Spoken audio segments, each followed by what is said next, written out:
بسم الله الرحمن الرحیم. با عرض سلام خدمت یک شما بیننده های عزیز که بیننده برنامه های هستین. شما در یک ویدیوی جدید خوش آمدید میگم.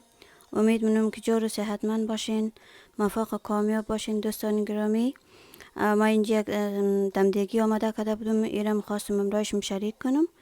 ما اول ایره خیلی دوست داشتم، گفتم ایره کوک کنم، بعد ساخی را دوختم.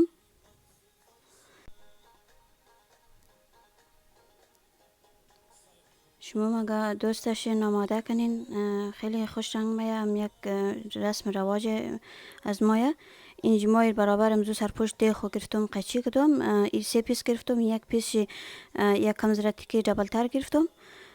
بازی را میگرم کوک منم، اموی که دبل است در دما بینچ میلم. دو طرف دیگه شما از شال گرفتم، تیکه شال است.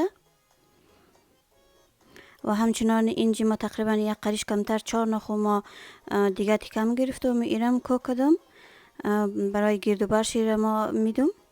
و همچنان اینجا ما از تیکه سفید استفاده کنم برای پایپینگ شی.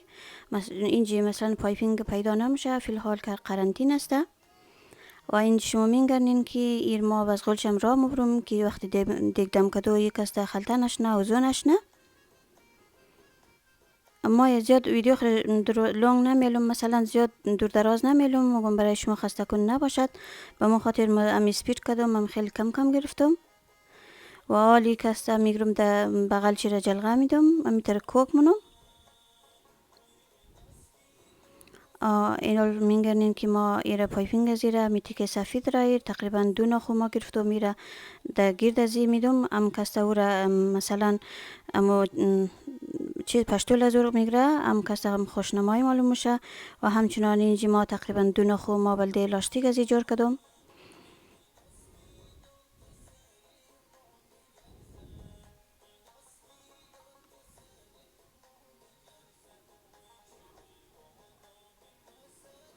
امیدوارم که ویدیو خوشم باید، مورد پسندشم قرار بگیره. و کسایی که جدید هستین لطفا چینل ما سابسکرایب کنین، لایک کنین و شیر کنین با دوستا. خمین گردین چقدر خوشنما آمده، سرپوش دیگ از ما بسیار میتونه مقبول آمده. بازیر مثلا تار یا لاستیک هر چیز که داشتین بازیر بگیرین لاستیک کنین. من لاستیک زدم، باز میگردین ما سرپوش را داخلش میلم، بسیار میتونه خوش رنگ آمده. بخی مثلا برای وقت میمان مایا یا به اصطلاح یکان وقت دیگ میگی چیز منادم خیلی خوبش معلوم میشه. شما نظرهای خود در بخش کامنت بیدین آیا خوبشم ده یا نمده.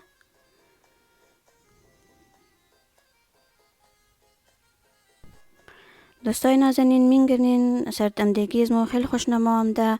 امیدوارم که شما آماده کنین، خوشم بمده باشد. شما دا ویدیوی دیگه دا خدا میسپارم. خدا نگهدار.